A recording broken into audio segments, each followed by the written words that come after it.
Madandanagan ni Manong Francisco ang mga numadubleman iti napasama kapan nakatay dagiti pupuk na alames. Segun kenkwana iti pinagipatpatang iti preskor kanyana umawot iti 2 kinggana 3,000 nga tilapia iti timpaw iti pagpupukan na. Nakuna na pay nga umabot iti 25 kinggana 30,000 iti pukaw na. Iti deja apasamak ginatang na iti piso kada may sa apiraso a fingerlings ket naglabas metten iti manong nga bulan so nga dadakkel digiti alaga na at tilapyan. Pinaglaw ko ngamin di kakastuyin kakastuyin pa total 3,000 mek ko na nga nasurok iso nga may mesa nang ikabilak.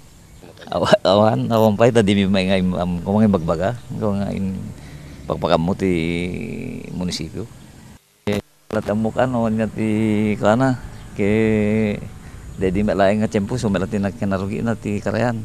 Nakunapay ni Manong Francisco nga awamet iti dapat nga sisien na iti daytoy apasama ken saan met lang nga isuna iti nakaramidan na iti kasjay ken ti makitkita na apakay gappuan ken iti kinarugit iti karayan ken adda pay nakita na nga asete iso dita nga dumawdawat iti tulong manimpod iti munisipyo tapno maikkan ti insigida nga akdang.